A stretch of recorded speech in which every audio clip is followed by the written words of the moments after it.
சத்திய வெளிப்பாட்டும் பாகம் 3.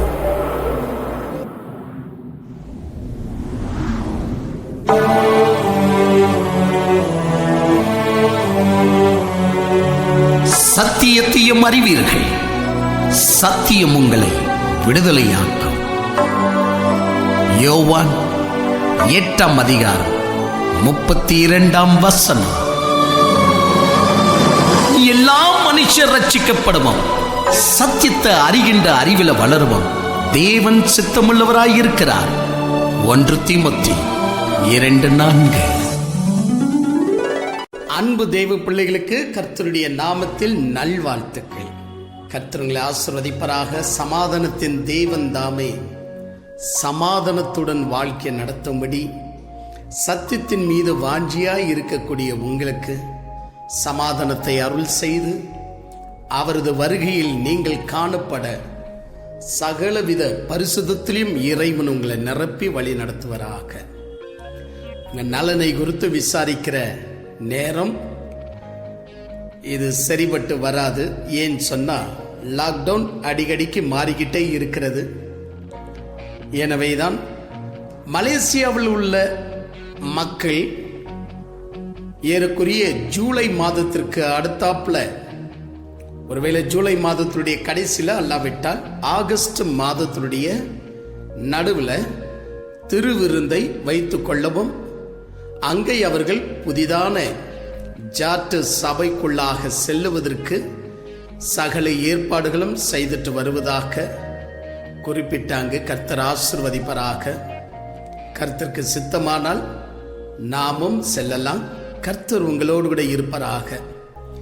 செல்லலாமா? சத்தியத்தை கேளுங்க, சத்தியத்திற்கு செவி கொடுங்க, அதுவே போதும். மற்ற எல்லா ஆசீர்வாதத்தையும் நமக்கு சுதந்திரமாக கொடுத்துவிடும். சரி, சுமார் ஒரு மூன்றாவது முறையாக பில்லி சூன்யமும் சத்திய வெளிப்பாட்டும் என்று ஒரு தலைப்பின் கீழ் ஏறக்குறைய 8 கேள்விகளை நாம் பரிசீலித்து பார்த்துட்டு இருக்கிறோம். அந்த 8 கேள்விகளில் இப்பொழுது நாம் 3வது கேள்வியை நாம் அட்டென்ட் பண்ண போறோம். நன்றாக கவனிங்க. யோவான் 8:32 பிரகாரமாக நீங்கள் உண்மையை அறியாவிட்டால் உண்மை ஒரு நாளும் உங்களை விடுதலையாக்காது. உங்களுடைய ஜெபம் சித்தர்களை போல மாறிடும், மகாரிஷிகளை போல மாறிடும். ஏன்னா அவர்களுக்கு சத்தியத்தினுடைய அடிப்படை தெரியாது. அதனால ஒரு மனிதனுக்குள்ள பக்தி ஓங்கி நிற்கலாம். நீங்கள் நன்றாக ஜெபிக்கக்கூடியவர்களாக இருக்கலாம், நீங்க நன்றாக ஆராதிக்கக்கூடியவர்களாக இருக்கலாம், பாடலை ஏற்றக்கூடியவர்களாக இருக்கலாம். பட் ஒன் திங், நீங்க சத்தியத்தை மட்டும் ஒதுக்கி வைத்தவர்களாக எதை செய்தாலும் அது பக்திவான்களுடைய, சித்தர்கள், மகரிஷியுடைய கணக்கில் தான் போய் சேரும். அதான் ஆண்டவர் அழுத்தி ஆழமாக சொன்ன ஒரு விஷயம். யோவான் 8:32 சத்தியத்தையும் அறிவீர்கள், சத்தியம்தான் உங்களை விடுதலையாக்கும். இப்படி இருக்கும்போது எந்த அடிப்படை எடுத்தாலும் இன்ஃபர்மேஷனை கேட்காதீங்க. இன்ஃபர்மேஷன் என்னைக்குமே சத்தியம் கிடையாது. ஜப்பான்ல என்ன நடக்கிறது, என்ன சிப்பு கண்டுபிடிச்சிருக்கிறாங்க, யாரு நெக்ஸ்ட் லீடரா வர போறாங்க என்பதெல்லாம் சத்தியம் கிடையாது. அதெல்லாம் இன்ஃபர்மேஷன். இன்ஃபர்மேஷன்ல என்னைக்குமே ஃபேக்ட் அடங்கி இருக்கும், ட்ரூத் அடங்கி இருக்காது. ஃபேக்டுக்கும் ட்ரூத்துக்கும் நிறைய வித்தியாசம் உண்டு. ஒரு விஷயம் நடந்திருக்கிறது, அது அப்படியே எடுத்து சொல்வது ஃபேக்ட். ஆனால் அந்த விஷயத்துடைய மெய் விசாரிப்பு தான் சத்தியமாகும், ட்ரூத் ஆகும். ட்ரூத்துக்கும் ஃபேக்டுக்கும் நிறைய வித்தியாசம் உண்டு. அதுபோல நிகழ்வு என்ன நடந்தது, நிகழ்வு வேற, சத்தியம் வேற. அதான் அருள்நாதர் இயேசு கிறிஸ்து சத்தியத்தை அறியும்படியாக தான் நம்மை உற்சாகம் படுத்தினார். எனவே சத்தியத்தின் அடிப்படையில் பில்லி சூனியத்தை குறித்து நீங்கள் அறிந்து கொள்வது நல்லது. வாருங்கள் 3வது கேள்விக்கு நாம் போகலாம். 3வது கேள்வி உங்களுக்கு ஞாபகம் இருக்கா? என்னன்னு கேட்டிருந்தீங்க? 3வதாக பில்லி சூனியத்தை ஏன் சிலர்கள் நாடுகிறார்கள் அப்படின்னு கேட்டிருந்தீங்க. நினைவுக்கு இருக்கா? ஓகே, பில்லி சூனியத்தை சிலர்கள் ஏன் நாடுகிறார்கள் என்ன சொல்லட்டும். நானு பில்லி சூனியத்தை ஏன் சிலர்கள் நாடுகிறார்கள் என்கிற ஒரு கேள்வி எப்படி இருக்குன்னா, சிலர்கள் ஏன் கொள்ளை அடிக்கிறார்கள், ஏன் வழி பறிக்கிறார்கள், ஏன் மற்றவர்கள் மீது எரிஞ்சு பாய்கிறார்கள், இப்படியெல்லாம் கேட்டா என்ன பதில் சொல்ல முடியும்? நீங்களே எண்ணி பாருங்க. சிலர்கள் ஏன் கொள்ளை அடிக்கிறார்கள் என்று கேட்டா என்ன பதில் சொல்லுவீங்க? ஒரு முறையாக வாழ்க்கை நடத்தக்கூடிய ஜெனரல் லைஃபுக்கு ஏற்றபடி பதில் சொல்ல முடியுமா? ஏன் அவன் கொள்ளை அடிக்கிறான் அப்படின்னு சொன்னா, எத்தனையோ காரணங்கள் இருக்கலாம். அதுபோலதான் பில்லி சூனியத்தை ஏன் நாடுகிறார்கள் என்று எடுத்துக்கிட்டா, அவன் ஏன் நல்லா படிக்கிறான் அப்படின்ற கேள்வியை விட, அவன் ஏன் கிளாஸ்க்கு வரமாட்டேன்றான், கொள்ளை அடிக்கிறான், ஏன் சண்டைக்கு நிற்கிறான் என்கிற அநீதி கெட்ட காரியங்களுக்கு கேள்வியாக எழுப்பப்படுவதுதான் ஏன் சிலர்கள் பில்லி சூனியத்தை நாடுகிறார்கள் என்ற அர்த்தமாகும். எந்த கோர்ட்டிலையும் ஜெனரல் லைஃபுக்கு அங்கீகரிப்புக்கு ஏற்கப்படாத ஒரு விஷயம் என்றால் பில்லி சூனியம். ஏன் அப்படின்னு சொன்னா, பில்லி சூனியம் அங்கீகரிப்புக்கு ஏற்புடையதல்ல, நீதிக்கு ஏற்புடையதல்ல, நேர்மைக்கு ஏற்புடையதல்ல, வெளிச்சத்திற்கு ஏற்புடையதல்ல. ஆமா, சில விஷயங்கள், சில கிரியைகள் வெளிச்சத்தில் செய்யப்படும். வெளிச்சம் என்றால் என்ன? வெளிச்சத்தில் செய்யப்படும் அப்படின்னு சொன்னா பகிரங்கமாக, அதே நேரத்தில் அங்கீகரிப்புக்கு பாத்திரம் உள்ளதாக செயல்படும். அப்படி நாம எடுத்துக்கோம் என்றால், ஒரு காய்கறியை விற்கக்கூடிய ஒரு அம்மா ரோட்ல நின்று அந்த ஃபுட்பாத்தில் காய்கறியை விற்பாள் என்று சொன்னால் அதை யாரும் தவறாக எண்ண மாட்டார்கள். அதை குறித்து வியாபாரம் என்றுதான் பார்ப்பார்கள். அதை சுடுகாட்டிலேயோ அமாவாசை நாளன்னைக்கோ அதை விற்க போக மாட்டான். பகிரங்கமா ஜனங்கள் நடமாடுகிற இடத்துல தான் அதை செய்வான். யாரு? ஒரு ஏழை பெண்மணி காய்கறி விற்கிறவ கூட பகிரங்கமாக இருள செய்யாம வெளிச்சத்துல செய்வான். அப்ப இருளுக்கு சம்பந்தப்பட்ட நிறைய விஷயங்கள் இருக்கு இல்லையா? அதெல்லாம் இந்த நேரத்தில் நான் சொல்லணுமா? வேண்டாம்.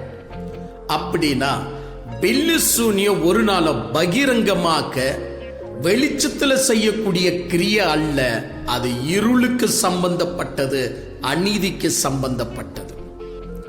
அப்படி இருக்கும் போது நீங்க மூன்றாவது கேள்வி கேட்டிருந்தீங்க, அதை யார் நாடுகிறார்கள் அப்படின்னா, அநீதியில பிரியம் படுறவன் தான் அதை நாடுவான், அநீதி கெட்டவன் தான் அதை நாடுவான். அடுத்தது என்ன தெரியுமா? பழி வாங்குறவன், கொலை அடிக்கிறவன், என்ன சொல்லலாம்?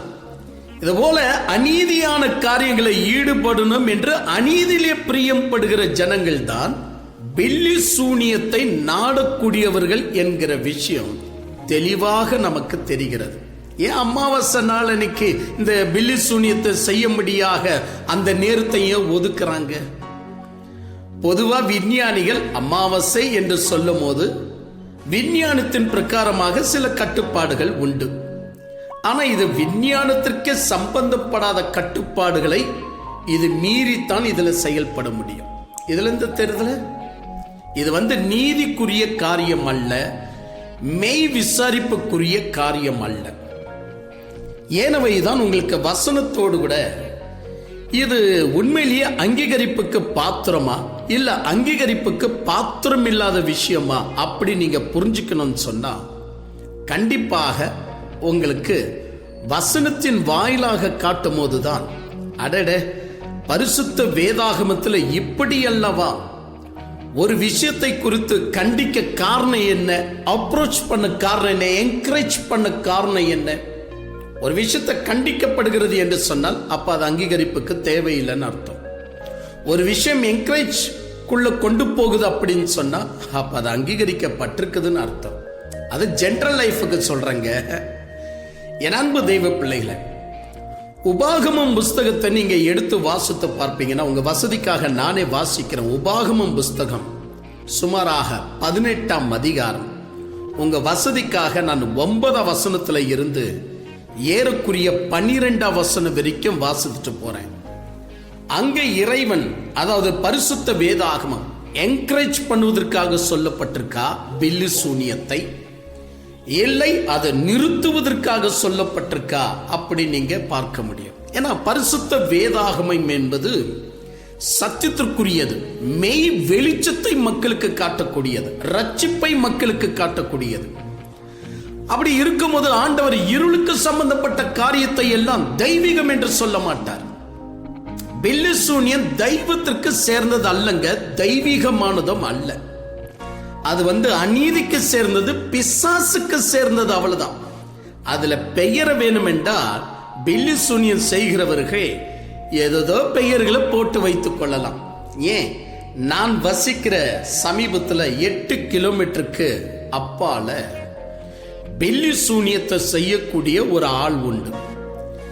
அவர் பில்லி சூனியத்தை செய்யக்கூடிய எந்த ஆட்கள் வந்தாலும் முதலாவது நீங்க கிறிஸ்டியனா, இந்துவா, இஸ்லாமா என்று கேட்பார்.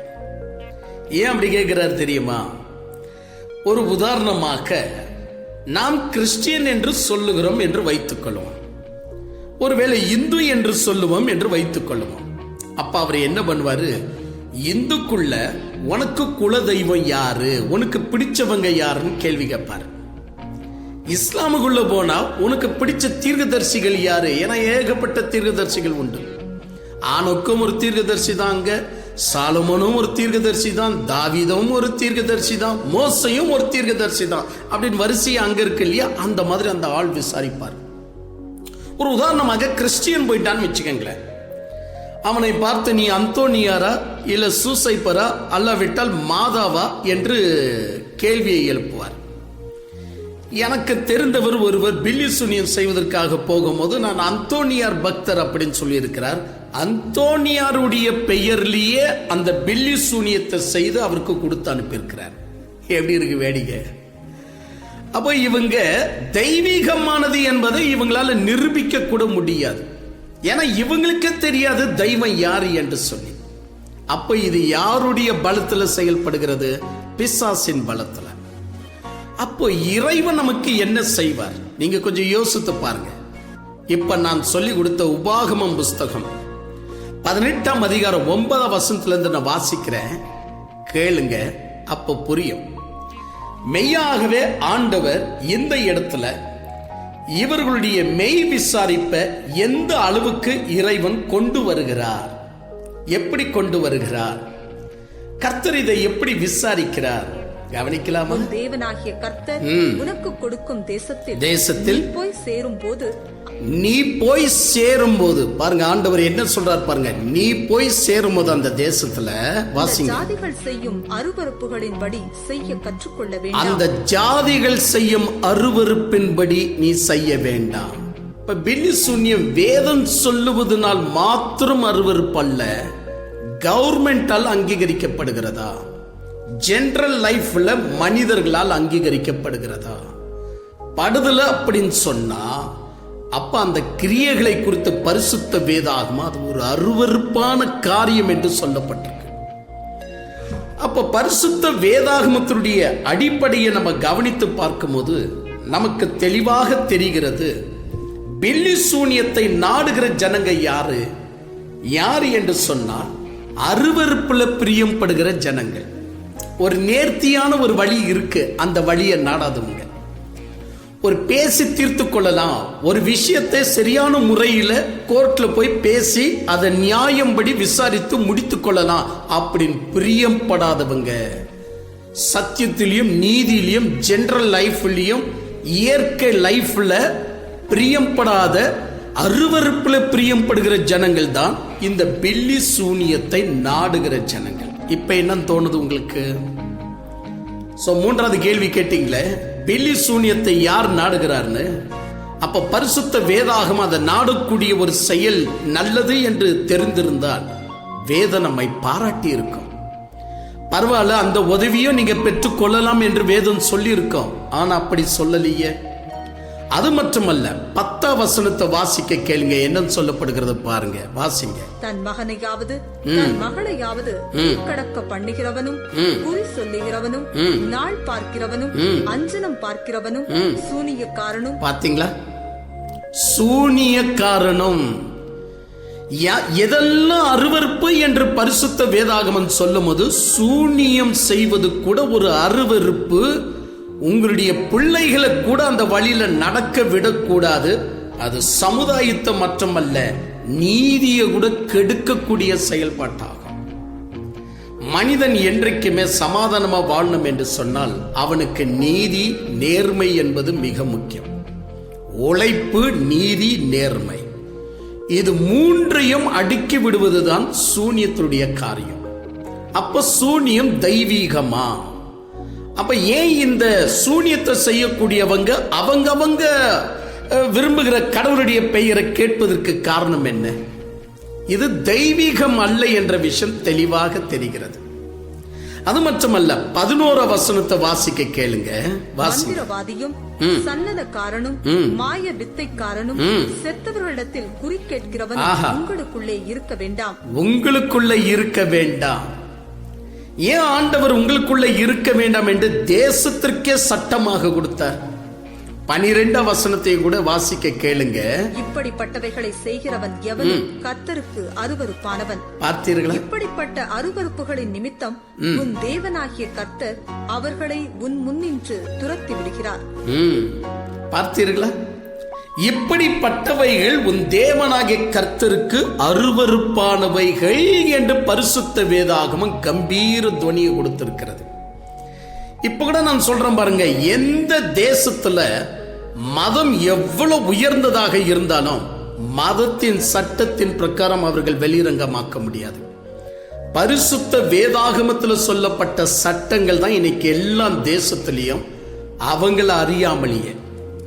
நியாயப்பிரமாணம் புஸ்தகம் மனிதனுடைய இதயத்தில் எழுதப்பட்டிருக்கிறதுனா மனிதன் தன்னை அறியாமலேயே ஒரு செயல்பாட்டுக்குள்ள விழுந்தான். அந்த செயல்பாட்டு எது அப்படின்னு சொன்னா, இயற்கைக்கு ஒத்து வருகிற நீதி, இயற்கைக்கு ஒத்து வருகிற நேர்மை, இயற்கைக்கு ஒத்து வருகிற உழைப்பு, சம்பாதனை. ஒரு விஷயத்தை நாம் சம்பாதிக்கிறது கூட இயற்கைக்கு ஏற்றபடியாக இருக்கணும்னு பரிசுத்த வேதாகமத்தில் என்ன சொல்லப்பட்டதோ அதுதான் இடி உலகமே கடைபிடிக்கிறது. அப்கோர்ஸ் சில தலைவர்களுக்கு பரிசுத்த வேதம் தெரியாமல் இருக்கலாம். அது ஒரு அந்நியருடைய புத்தகம் என்று ஒதுக்கி வைத்தவர்களாக இருக்கலாம், அது அவங்க இஷ்டம். ஆனால் ரோமர் புஸ்தகத்தில் தெளிவா சொல்லப்பட்டிருக்கு, இயற்கையில மனிதன் இப்படிதான் வாழ வேண்டும் என்று நான் அவருடைய இதயங்கள் அந்த சட்டங்களை எழுதி வச்சிருக்கிறேன். அந்த இதயத்தில் எழுதி வச்சிருக்கிற சட்டங்களை நானும் பார்த்திருக்கிறேன். எத்தனையோ மதங்களையே கொண்ட தேசங்கள் மதத்தையே மெய்யப்படுத்தி அந்த தேசத்தை ஆண்டு வருகிறது.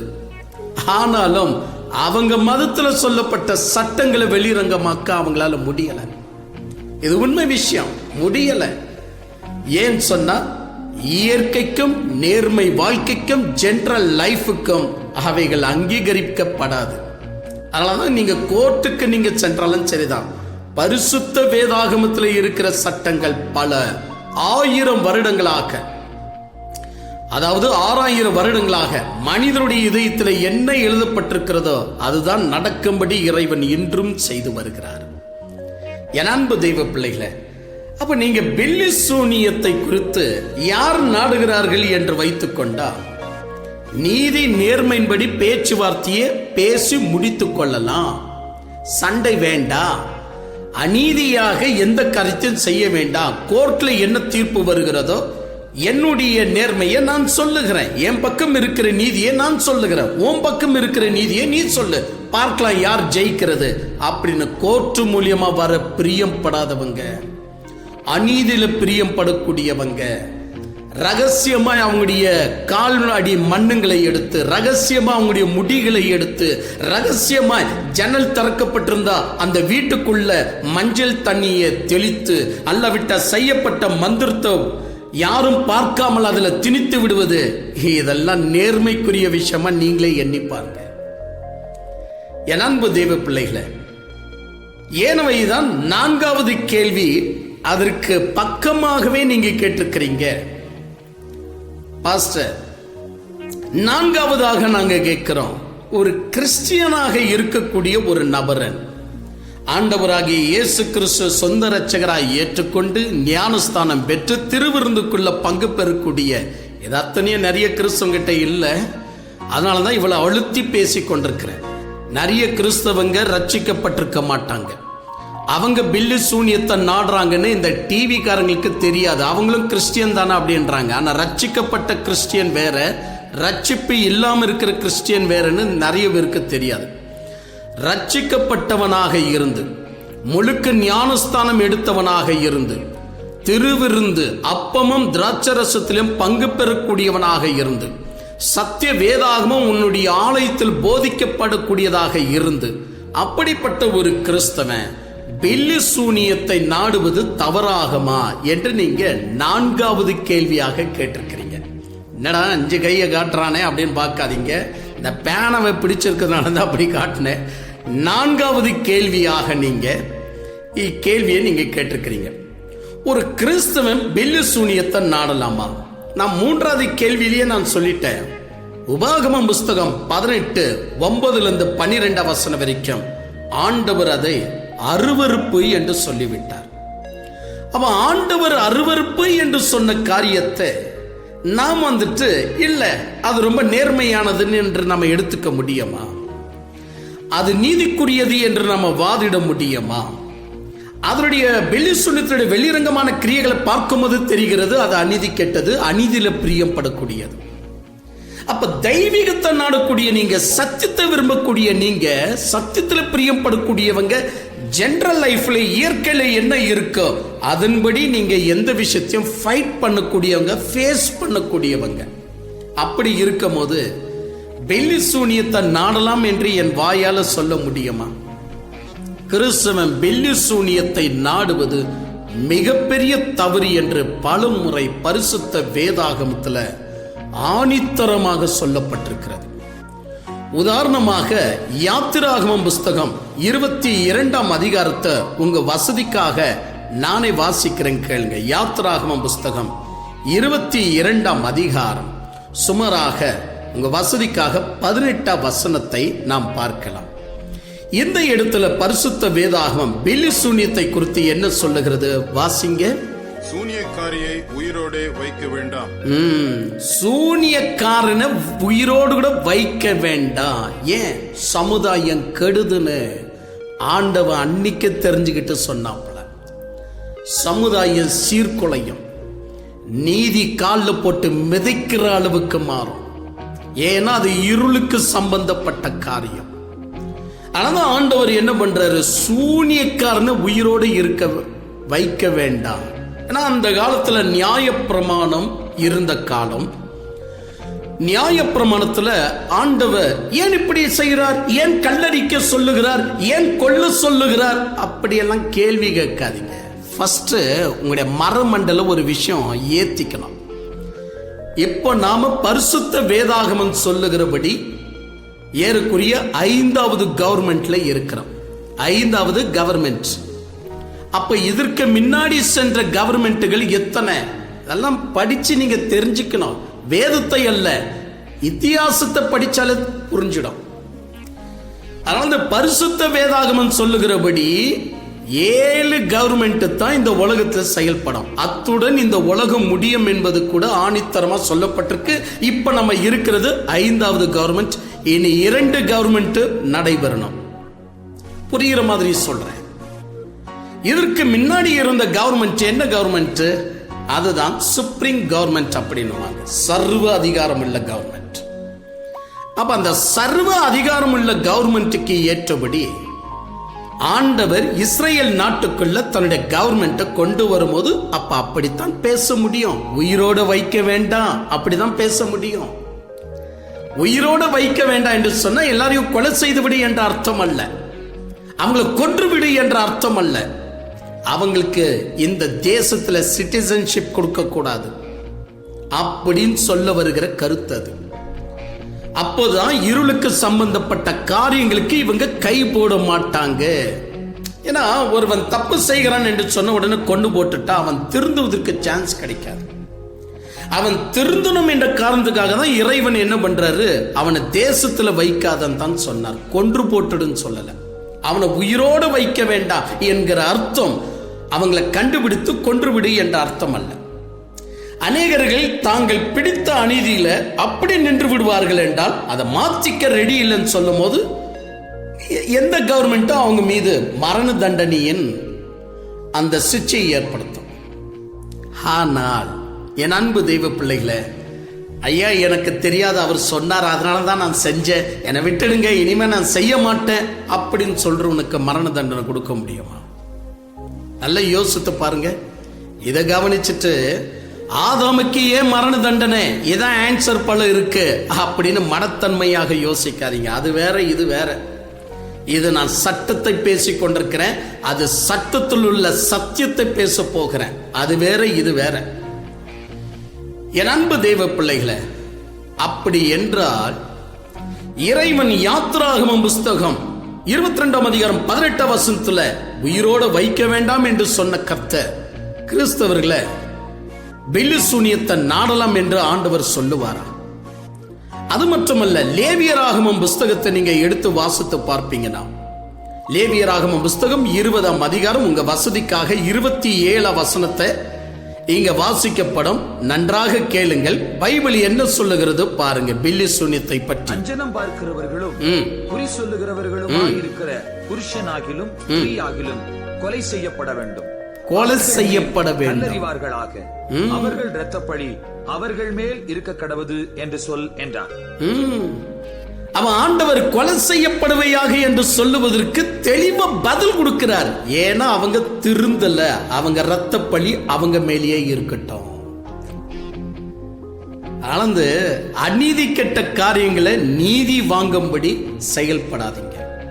கிறிஸ்தவன் பில்லி சூனியத்தை நாட செல்லுவான் என்றால் அவன் அன்றோடு கூட கிறிஸ்தவ ஐக்கியத்தை இழந்துட்டான். கிறிஸ்துவை தரித்துக் கொள்ளவோ பரிசுத்த ஆவியானவர் அவனுக்குள்ள செயல்படவோ எல்லாவற்றையும் நிற்பாட்டு விடுகிறான் என்கிற அர்த்தமாகும். ஏன்னா ஒன்று இருளுக்கு போனால் வெளிச்சத்துக்கு சம்பந்தப்பட்ட ஆவியானவர் கிரியை செய்ய இயலாது. ஒன்று இங்க இருள் இருக்கணும், இல்ல வெளிச்சம் இருக்கணும். ஏதோ வெளிச்சம் இருக்கிறது அப்படின்னா வெளிச்சம், இருளுக்கு இங்க இடமே கிடையாது. இல்ல நான் லைட் ஆஃப் பண்ணிட்டேன், இருள் வந்தது என்றால் வெளிச்சத்துக்கு இடமே கிடையாது. அப்படிதாங்க வாழ்க்கை கூட. ஒன்று தெய்வமா, அதாவது நன்மைக்குரிய சக்தியா தீமைக்குரிய சக்தியா.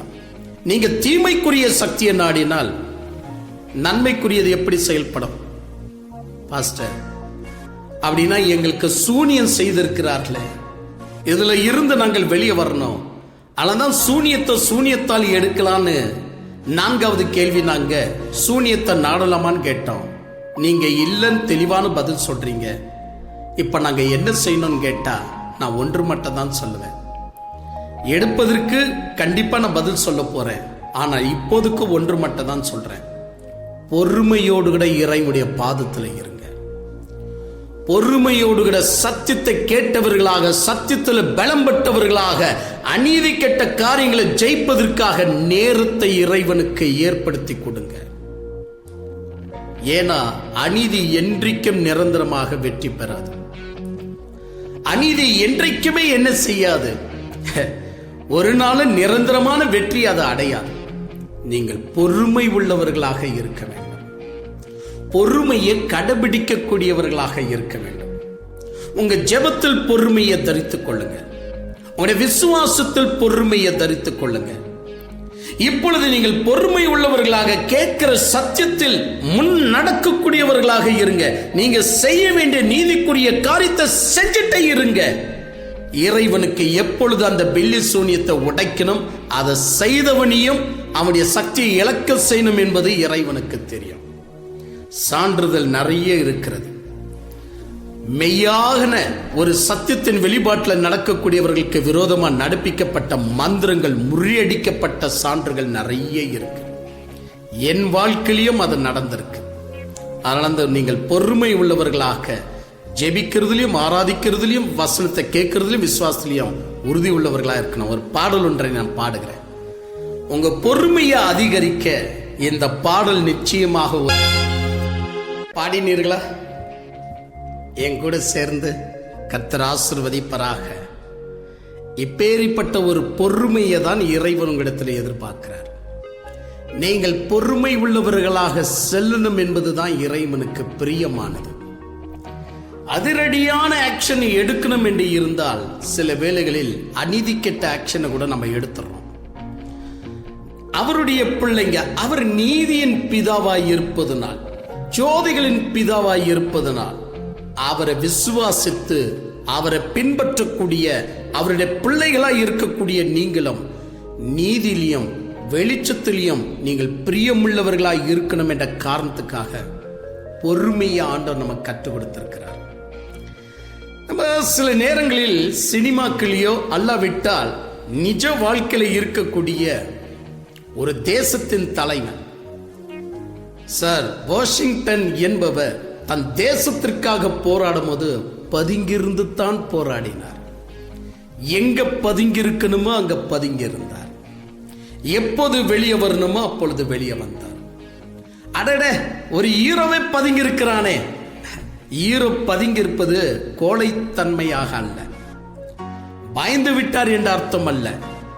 அநீதி வெளியே தலைவிரித்து ஆட்டம் போடுவதனால் பதுங்கிருந்து செயல்படுவதுதான் நல்லது என்று பதுங்கி இருக்கிறாங்க. அப்படி என்றால் பரிசுத்த வேதாகமம் பொறுமையாய் இரு என்று சொல்லுகிறது. அதுக்கு என்ன அர்த்தம்? ஆபிரகாமுக்கு இறைவன் சொல்லும் போது சொல்றார், இப்ப நான் சொன்ன இந்த தேசத்தை இப்பொழுதே உன் கையில கொடுக்க முடியும். அப்படி நான் கொடுத்துட்டா அது அநீதி கெட்ட காரியமா மாறிடும். ஏற்கனவே இங்க ஜனங்கள் குடியிருக்கிறார்கள். இவங்களுடைய பாவம் நிவர்த்தியாகும் போது, பரிபூர்ணமாகும் போது, இவங்களுடைய அக்கிரமம் வானத்திற்கு தொடும் போது, அப்பொழுதுதான் இவங்க மீது நான் ஆக்ஷன் எடுக்க முடியும். எடுத்து இவங்களை அப்புறப்படுத்தி இத்தேசத்தை உன் சந்ததிக்கு நான் கொடுக்க முடியும். சில வேளைகளில் ஆண்டவர் பிலிசூனியம் செய்யப்பட்டிருக்கிற நமக்கு ஏன் ஆண்டவர் உதவி செய்யல? பதறாதீங்க.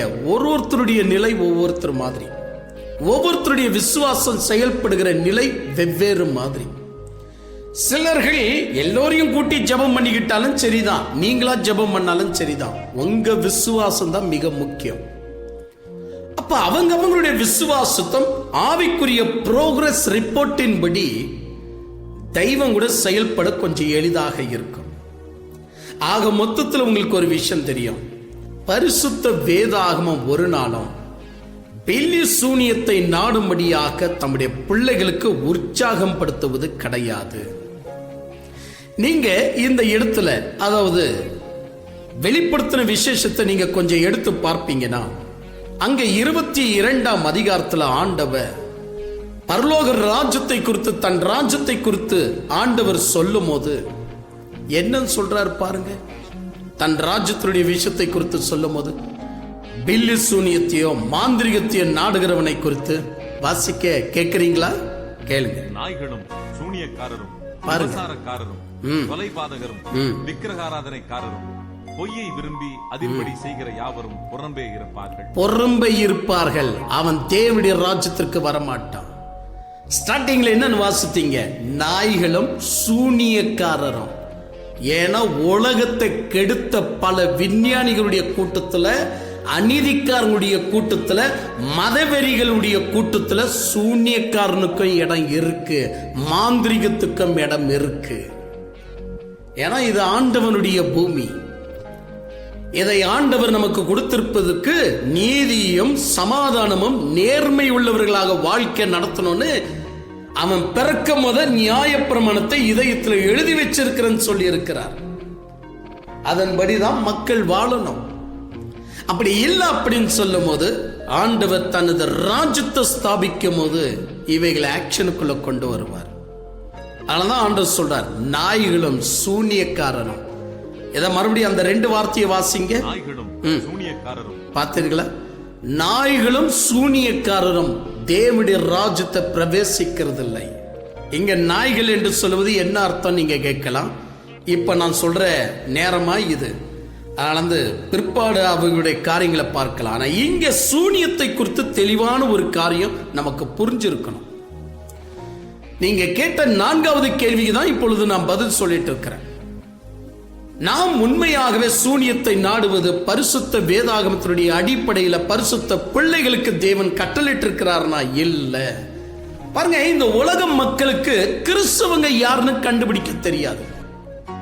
அவங்க என்ன நினைச்சிட்டு இருக்கிறாங்க, பிரிட்டிஷருங்களும் கிறிஸ்தவங்க தான், அவனும் கிறிஸ்தவன் இவனும் கிறிஸ்தவன், இந்த பாரு அந்த கிறிஸ்தவன் பில்லி சூனியத்தை நாடுறான், பாரு இவன் பிறந்ததுல இருந்தே ஆங்கிலன் இந்தியன் கிறிஸ்தவன், இவன் கூட மந்திரத்தை நாடுறான், நீங்க எங்க ஸ்பெஷலா இருக்கிறீங்க, நீங்க எங்க வேண்டான்னு சொல்றீங்க. அவனுக்கு தெரியாது, உலக மக்களுக்கு தெரியாது. கிறிஸ்தவம் என்பது ஒரு பொதுவான ஒரு என்ன சொல்லலாம், ஒரு பொதுவான ஒரு மார்க்கம். இந்த பொதுவான இடத்துல யார் வேணும் என்றாலும் உள்ள வரலாம். அதாங்க கடவுள் சொல்றது. கடவுள் என்பவர் ஒரு நாளும் ஒரு தனிப்பட்ட ஜாதிக்காக வேலை செய்யக்கூடாது. அப்படி செய்வார்னா நம்ம வீட்டையே எடுத்துக்குவோம். நம்ம வீட்டில் 5 பிள்ளைங்க இருக்கிறாங்கன்னு வச்சுக்கோம். அந்த 5 பிள்ளைங்களுக்கு அம்மா அப்பா, நான் இந்த பிள்ளைக்கு மட்டும்தான் தாய் தகப்பன், மற்ற 4 பிள்ளைகளுக்கு நான் கிடையாது அப்படின்னு சொன்னா அந்த வீடு உருப்படமா? இல்ல சொன்ன அம்மா அப்பாவே ஞானிகளா இல்ல பைத்தியக்காரங்களா என்பதை நீங்களே சிந்தித்து பாருங்க. நான் இந்த மதத்திற்கு, இந்த தேசத்திற்கு, இந்த ஜாதிக்குத்தான் உதவி செய்ய முடியும், அவங்களுக்குத்தான் நீங்கள் எல்லோரும் உள்படணும் என்று சொன்னா அவர் உண்மையிலேயே படைத்தவன் தானா? ஏனவைதான் ஜாதி வெறி பிடித்த ஒரு வார்த்தை கூட பரிசுத்த வேதாகமம் வெளியிடவில்லை. உங்களுக்கு கேள்வி நிறைய வரும். பழைய ஏற்பாட்டில் இந்த வசனம் வாசித்திருக்கிறேன், இந்த வசனம் வாசித்திருக்கிறேன், ஆண்டவர் இப்படி சொல்றாரு அப்படி சொல்றாருன்னு கேளுங்க. கேள்வி டாக்டர் ஜக்கீர் நாயக்குடைய கேள்விகளுக்கெல்லாம் பதில் கொடுத்து எத்தனை கிறிஸ்தவங்க எச்சரிக்காமீங்க. டாக்டர் டி டாடுடைய கேள்விகளுக்கு, கிறிஸ்தவத்தை குற்றப்படுத்தும்படியாக கேட்ட கேள்விகளுக்கு எத்தனை கேள்விகளுக்கு பதில் நான் கொடுத்தேன். எனவே என் அன்பு தெய்வ பிள்ளைகளை, எத்தனை கேள்வி வேணாலும் பரிசுத்த வேதத்துல இப்படி இருக்கு, நீ கேட்பதற்கு உனக்கு உரிமை இருக்கு. ஆனா புரிஞ்சுக்க இதுதான் வழின்னு இருக்கு. அது தெரியுமா உனக்கு? நீ கேட்பதற்கு உரிமை எப்படி இருக்க, புரிஞ்சுக்கிறதுக்கு கூட வழி இருக்குன்னு புரிஞ்சுக்கணும். அந்த வழியில தான் அந்த வசனங்களை புரிஞ்சுக்கணும். சும்மா நீ நினைக்கிற மாதிரி புரிஞ்சுக்க கூடாது. அப்படி என்றால் பரிசுத்த வேதாகமத்துல மதவெறி, ஜாதி வெறிய தூண்டி விடுகிற ஒரே ஒரு வசனத்தை கூட நீங்க எடுக்க முடியாது. ஏன்னா இப்ப நம்ம இருக்கிறது எத்தனை கவர்மெண்ட் என்பதை கூட பரிசுத்த வேதத்துல சொல்லி இருக்கிறபடிதான் கவர்மெண்ட் செயல்பட்டு வருகிறது. உங்களுக்கு தெரியுமா, இப்பொழுது நாம இருக்கிறது 5வது கவர்மெண்ட். இந்த 5வது கவர்மெண்ட் இறைவனுடைய வாக்கின் பிரகாரமாகவே மனிதன் தன்னறியாமல டெமோக்ரசி கவர்மெண்டை ஏற்படுத்தி கொண்டான், மக்களாட்சியை ஏற்படுத்தி கொண்டான். அவன் நினைக்கிறான் இதெல்லாம் ஆட்டோமேட்டிக்கா நடந்துட்டு வருது. நோ நோ நோ நோ, பரிசுத்த வேதத்துல எங்க இருந்து எங்க வரைக்கும் தான் டெமோக்ரசி கவர்மெண்ட் இருக்கும். அதற்கு முன்னாடி இருந்த கவர்மெண்ட் என்ன? இனி உலகத்துல இனி 2 கவர்மெண்ட் தான் வரும். அதுக்கு பின்பு இந்த உலகம் முடிவடையும். எல்லாம் துல்லியமாக பரிசுத்த வேதத்தில் சொல்லப்பட்டிருக்கு. ஒரு எம்எல்ஏ கேட்டு பாருங்க, உலகத்துல எத்தனை கவர்மெண்ட் இருந்துச்சுன்னு சொல்லிட்டானா? எந்த எம்எல்ஏ, எந்த பிரதானி, எந்த உலகத்துடைய அறிவாளி கூட சொல்ல முடியாது. பரிசுத்த வேதாகமத்தை படிச்சா மட்டும்தான் தெரியும் எத்தனை கவர்மெண்ட்டை இறைவன் சொல்லுகிறபடியே அவர் கட்டளிட்டு வருகிறார். இதற்கு முன்னாடி ஒரு சுப்ரீம் கவர்மெண்ட் இருந்தது. அதுதான் சர்வாதிகாரி. சர்வாதிகாரியுடைய ஆட்சி இருந்ததுனால் அந்த ஆட்சி நேரத்தில் இறைவன் நியாயப்பிரமாணத்தை கட்டளையிட்டதனால் அதுக்கேற்றபடி நியாயப்பிரமாணம் செயல்படணும் என்ற காரணத்துக்காக இஸ்ரேலுக்குள்ள தேவன் ஒரு கவர்மெண்ட்டை ஸ்தாபித்தார். அவ்வளவுதான் விஷயம். அதற்காக அந்த ஜாதிகள் பக்கம் என்று நாம் எண்ணக்கூடாது. அந்த கண்ட்ரி பக்கமாக இறைவன் இருக்கிறார் என்று எண்ணக்கூடாது. இறைவன் பொதுவானவர், எல்லோருக்கும் சமமானவர். யார் யார் அவருடைய நாமத்தின் மேல் விசுவாசம் வைத்தார்களோ எல்லோருக்கும் தேவனுடைய பிள்ளைகளாகும்படி அதிகாரம் கொடுத்தார், கொடுக்க போகிறார் என்று பரிசுத்த வேதம் சொல்லுகிறது. அவருடைய குமாரனை முத்தம் செய்து ஏற்றுக்கொண்டால் தேவனுடைய கோபாக்கின் மேல பற்றி எரியாது என்று சொல்லப்பட்டிருக்கு. இதெல்லாம் தெரிஞ்சுக்காம சும்மா ஒரு படிக்காதவங்க நிறைய பேரு அவரு கிறிஸ்துவர் தானே, அவர் ஏன் தேவாலயத்தில் உட்கார்ந்துட்டு இருந்தாரு, அவர் கடவுள் தானே, முட்டாள் பழங்க எது வேணாலும் சொல்லுவாங்க. கிறிஸ்தவனை விசாரி, பதில் கொடுக்கிறான். ஆனா கிறிஸ்துவத்துல எல்லோரும் வந்திருக்கிறாங்க, அவங்கள கிறிஸ்துவன் நினைச்சு நீ கேட்டிருக்கிற. கிறிஸ்தவனை விசாரி, அவன் பதில் கொடுக்கிறான். என்ன நடந்தது, அந்த வேதத்தை எப்படி புரிஞ்சுக்கணும், அந்த எழுத்தை எப்படி புரிஞ்சுக்கணும், அவர் ஏன் உட்கார்ந்தாரு, அவன் பதில் கொடுக்கிறான். என் அன்பு தேவ பிள்ளைகளை, இப்படி இருக்கும்போது பரிசுத்த வேதாகமம் பில்லு சூனிய ஒரு அநீதியான காரியம் என்று சொன்ன பின்பு உங்களை அது உற்சாகப்படுத்தமா? சிந்தித்து பாருங்க. இன்னொரு வாசகத்தை நான் உங்க வசதிக்காக நான் சொல்லுகிறேன், அதையும் கேளுங்க. அதுதான் ஏசியா தீர்க்கதரிசி புஸ்தகம். ஏசியா தீர்க்கதரிசி புஸ்தகம் சுமாராக 8ஆம் அதிகாரம், உங்க வசதிக்காக 19ஆம் வசனத்தை வாசிக்க சொல்றேன், கேளுங்க. அங்கே ஆண்டவர் தெளிவாக தமது பிள்ளைகளுக்கு ஆலோசனை கொடுக்கும் போது சொல்லுகிறார், வாசிங்க. அவர்கள் உங்களை நோக்கி அஞ்சனம் பார்க்கிறவர்களிடத்திலும் முணுமுணென்று ஓதுகிற குறிகாரரிடத்திலும் விசாரியுங்கள் என்று சொல்லும்போது ஜனங்கள் தன் தேவனிடத்தில் விசாரிக்க வேண்டியதல்லவோ, உயிருள்ளவர்களுக்காக செத்தவர்களிடத்தில் விசாரிக்கலாமோ? ஆண்டவர் எவ்வளவு தெளிவா சொல்றாரு. ஒருவன் விசாரிக்க கூடியவனாக இருந்தால் தன் தேவனிடத்தில் அல்லவா விசாரிக்க வேண்டும். உயிரோட இருக்கிறவங்களுக்கு ஏன் செத்தவங்கிட்ட போய் விசாரிக்கிறீங்க? ஆண்டவர் இந்த நீதி உள்ள காரியம் எல்லாம் பல ஆயிரம் ஆண்டுகளாக சொல்லி வருகிறார். மக்கள் இதை கவனிக்கிறது. உகண்டா தேசம் என்பது பயங்கரமாக 1934ஆம் ஆண்டு அதனுடைய டாக்குமெண்ட்ஸ் தான் நான் வச்சிருக்கிறேன். ஆனால் உகண்டா தேசம் ஏறக்குரிய 1950ஆம் ஆண்டு வரைக்கும் பெல்லிசூனிய மந்திரங்கள் தெருக்கள்லையும் எல்லா இடங்களையும் செயல்படுற அளவுக்கு அந்த தேசத்தின் கவர்மெண்டே அதை கண்டுக்காம விட்டு விட்டது. உகண்டா தேசம் தெரியல, இடியாமீன் என்கிற ஒரு பெரிய சர்வாதிகாரி அந்த தேசத்தை எப்படி ஆண்டான் என்பது உங்களுக்கு தெரியும் இல்லையா? சரி, அதெல்லாம் ஒரு பக்கம். அப்ப அந்த தேசம் ஏன் அந்த அளவுக்கு சபிக்கப்பட்ட தேசமாக, முன்னேற்றத்தை அடையாமல் இருந்த ஒரு தேசமாக, இங்கிருந்து ஒரு 70 ஆண்டுகளுக்கு முன்னாடி நீங்க போய் பார்ப்பீங்கன்னா அவ்வளவு ஒரு மோசமான தேசம். திடீர் என்று சொல்லி மற்ற தேசங்களுக்கும் நாங்கள் ஒன்றும் குறைப்பட்டவர்கள் கிடையாது என்ற அளவுக்கு சீர்படுத்தப்பட்டது என்று சொன்னால் அந்த கவர்மெண்ட் எடுத்த ஆக்ஷன் என்ன தெரியுமா? முதலாவது பில்லி சூனியம் செய்கிறவர்களையும் மாந்திரிகத்தை செய்கிறவர்களையும் அவங்க நிற்பாட்டினாங்க. அதற்கு பின்புதான் அந்த தேசம் முன்னேற ஆரம்பித்தது. டிரான்ஸ்பார்மேஷன் என்கிற ஒரு அந்த காலத்தில் நடந்த அத்தனை வீடியோக்களை நான் வச்சிருக்கிறேன். அதற்கு பெயரே டிரான்ஸ்பார்மேஷன்.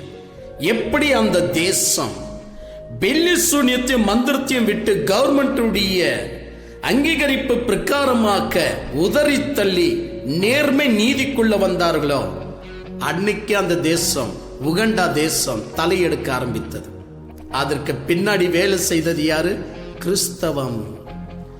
கிறிஸ்தவம் தான் போதித்தது. பில்லி சூனியம் மாந்திரிகம் இருக்கிற இடத்துல ஒருபோதும் தலையெடுக்க முடியாது. ஜனங்கள் நீதிக்குள்ள வளர முடியாது. இருளுக்கு சம்பந்தப்பட்டவைகள் நிற்பாட்டினால்தான் தேசம் தலையெடுக்கும் சொன்ன உடனே கவர்மெண்ட் ஆக்ஷன் எடுத்தது. இடியாமினுக்கு பிறகு இதெல்லாம் இத்தியாசத்தை வாசிக்கிறவங்களுக்கு தெரியும். சும்மா படிக்காம கேள்வி கேட்கிறவங்களுக்கெல்லாம் பதில் சொல்ல முடியாது. படிச்சிருந்து கேள்வி கேட்கணும். அன்பு தேவ பிள்ளைகளே, அந்த 4வது கேள்வியாக நீங்க கேட்டதற்கு நான் சொல்றேன், பெல்லி சூனியம் பக்கம் போக வேண்டாம், பொறுமை இருக்க வேண்டும். விசுவாசத்தில் நீங்கள் பொறுமை உள்ளவர்களாக இருக்க வேண்டும். ஜெபத்தில் பொறுமை உள்ளவர்களாக இருக்க வேண்டும். அன்றில் இறைவன் கிரிய செய்கிற வரைக்கும். இப்ப நம்ம பாடணும் இல்லையா? அவர் பாடல, நீ எத்தனை தூரம் பிரயாணம் செய்ய வேண்டும் நாதா, அதுபோல நீங்கள் அந்த இடத்துல பொறுமையை காட்டுவீர்கள் என்றால் சூனிய செய்தவருடைய பாவம் பரிபூர்ணமாகும் போது, இல்ல உங்களுடைய விசுவாசம் சரியான விதத்தில் செயல்படும் போது, இறைவன் நேரடியாக உங்களுக்காக யுத்தம் செய்யும்படியாக இறங்குவார். ஏன்னா அவர் நீதி உள்ள தேவன். அவர் உங்களுடைய பட்சத்தில் இருக்கக்கூடிய தெய்வம். அவர் நிச்சயமாக வேலை செய்வார். ஏனவைதான் 4வது கேள்வி நீங்க கேட்டிருக்கிற விதமாக பார்ப்போம் என்றால், ஐயா நாங்க கிறிஸ்துவங்க, நாங்க பெல்லி சூனிய நாடலாமா? ஐயா நாங்க கிறிஸ்துவங்க, திருவிருந்து எடுத்திருக்கிறோம், முழுக்க ஞானஸ்நானம் எடுத்திருக்கிறோம், ரட்சிக்கப்பட்டிருக்கிறோம் என்று சொல்லுகிற ஒருவனும் இந்த கேள்வியை ஒரு நாளும் கேட்கக்கூடாது, மனதில் கூட நினைக்க கூடாது. ஏன் தெரியுங்களா? தேவன் வெளிச்சத்துக்கு சம்பந்தப்பட்டவர், சூனிய இருளுக்கு சம்பந்தப்பட்டது. தேவன் நீதிக்கு சம்பந்தப்பட்டவர், சூனியம் அநீதிக்கு சம்பந்தப்பட்டது. தேவன் சத்தியத்தில் பிரியப்படக்கூடியவர், சூனியம் பொய்யில பிரியப்படக்கூடியது. தேவன் ஜீவனுக்கு சம்பந்தப்பட்டவர், சூனியம் மரணத்துக்கு சம்பந்தப்பட்டது. அந்த சூனியம் என்கிற ஒரு விஷயத்தை எடுத்துக்கங்க, அதுல இருந்து பிளெஸிங் இருக்கான்னு கேட்டு பாருங்க. யார் என்ன ரிப்போர்ட் பண்றானோ அவன் பக்கம்தான் அது சார்ந்து நிற்கும். யார் என்ன ரொக்கம் தொகையை கொடுக்கிறானோ அவன் பக்கம்தான் அது சார்ந்து இருக்கும். இப்போ இதுலயே புரியுதுல, புரிய வருது இல்ல இது அநீதி கெட்ட காரியம் என்று. ஒரு முறை ஒரு சின்ன ஒரு கேஸ் விஷயமாக போலீஸ் ஸ்டேஷனுக்கு செல்ல வேண்டியதாக இருந்தது. ஆனா எங்களுக்கு முன்னாடியே இன்னொருத்தர், அதாவது எங்களுடைய எதிர்பார்ட்டி சென்று விட்டார். போலீஸ் ஸ்டேஷன்ல கம்ப்ளைண்ட் கொடுத்து விட்டு எங்களை வந்துட்டு கைது செய்யுமாறு, எங்களை விசாரிக்குமாறு போலீசார்கள் எங்களை தேடி வந்தாங்க. உங்களை ஸ்டேஷனுக்கு வர சொல்லி இருக்கிறார் அப்படின்னு. ஏன்னா அவங்க முந்திக்கிட்டாங்க. அப்ப நாங்க ரோட்லயே பேசிக்கிட்டு போனோம். நாம் முதலாவது முந்தி இருந்தா போலீசாருங்க நம்ம வார்த்தையை கேட்டிருப்பாங்க. ஆனா நம்ம முந்திக்கல பாரு. அவங்க தவறு செய்து விட்டு அவங்க முந்திக்கிட்டாங்க. என்ன நடக்க போகுதுன்னு தெரியல, வாங்க போகலாம் அப்படி நாங்கள் சென்றோம். ஆனா போலீசார்கள் என்ன சூனியக்காரங்களா? இல்ல போலீசார்கள் மந்திரவாதிகளா?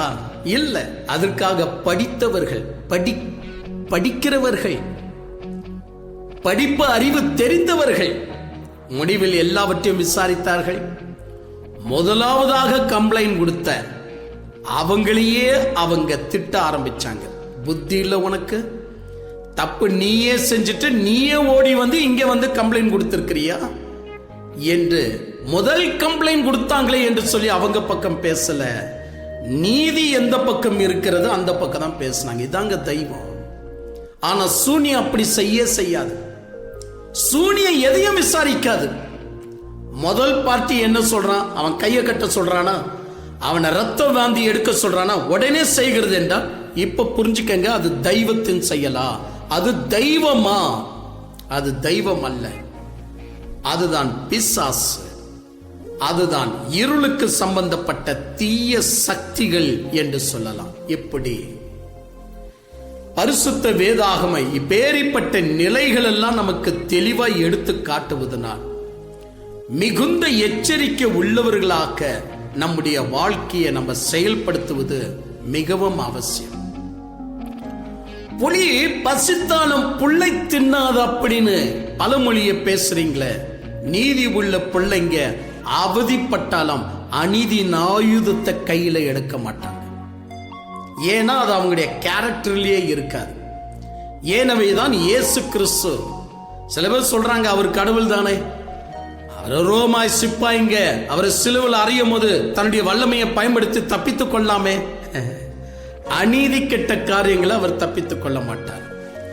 எப்படி அரெஸ்ட் பண்ணாங்களோ அதே நீதியின் காரியத்திலேயே தன்னை ஒப்பு கொடுத்து அதே நீதியில ஜெயிக்க முடியாதான் உள்ள போனார ஒளிய. அநீதியில அரெஸ்ட் பண்ணாங்க என்ற காரணத்துக்காக அநீதி கெட்ட ஆக்ஷனை எடுத்து அவர் விடுதலை பெற்று வெளியே வரல. அவர் முன்னாடியே சொல்லிட்டார், என் ஜீவனை நீங்கள் பறிக்கவில்லை, என் ஜீவனை விரும்பி நானே கொடுக்கிறேன். ஏனெனில் நியாயப்பிரமாணத்தில் சொல்லப்பட்டிருக்கிற வாசகம் நிறைவேறும் பொருட்டாக என் ஜீவனை நானே தருகிறேன் என்று சொன்னார். பொறுமையா இருந்தார்.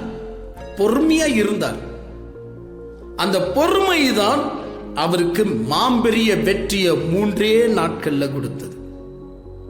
என் அன்பு தெய்வ பிள்ளைகளை, உயிர்த்தெழுந்த கர்த்தர் உங்களோடு கூட இருப்பதனால் இயேசு கிறிஸ்து, நீங்க யாராக இருந்தாலும் சரி, சூனியத்திலிருந்து வெளியே வரணுமா, கிறிஸ்து மேல விசுவாசம் வைத்து நீதில நின்றுடுங்க.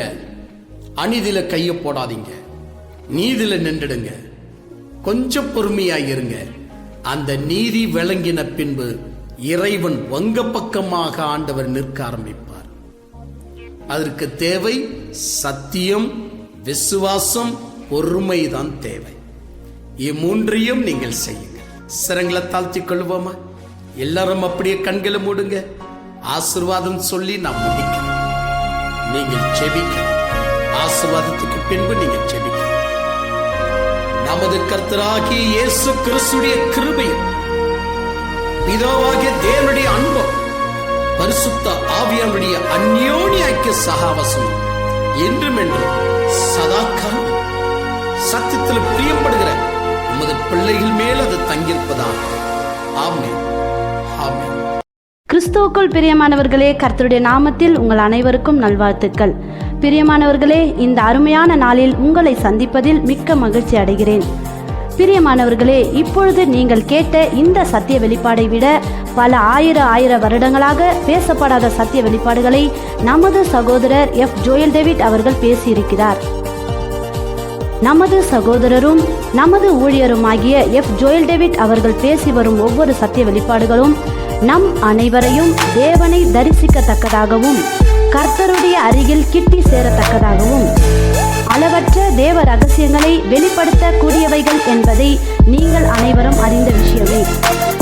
அது மட்டுமல்ல பிரியமானவர்களே, தேச விதேசங்களில் வாழும் கிறிஸ்தவர்களுக்கு இரவும் பகலும் வாட்ஸ்அப், FM, CDs வாயிலாகவும் மற்றும் யூடியூப் போன்றவைகள் மூலமாகவும் பயன்பட்டு வருகிறது.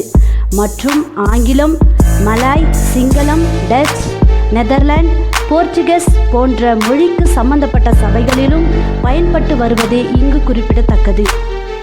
அது மட்டுமல்ல பிரியமானவர்களே, நமது சகோதரர் அவர்கள் பேசிய சில செய்திகள் 583 மணி நேரம் கொண்டதும், இன்னும் சில செய்திகள் 980 மணி நேரம் கொண்டதும், இன்னும் சில செய்திகள் 1767 மணி நேரம் கொண்டதும், இன்னும் சில செய்திகள் 582 மணி நேர செய்திகள், இன்னும் சில செய்திகள் 1500 மணி நேரம் கொண்ட செய்திகள், இப்படி மொத்தமாக 5412 மணி நேர சத்திய வெளிப்பாடுகள் உள்ளது.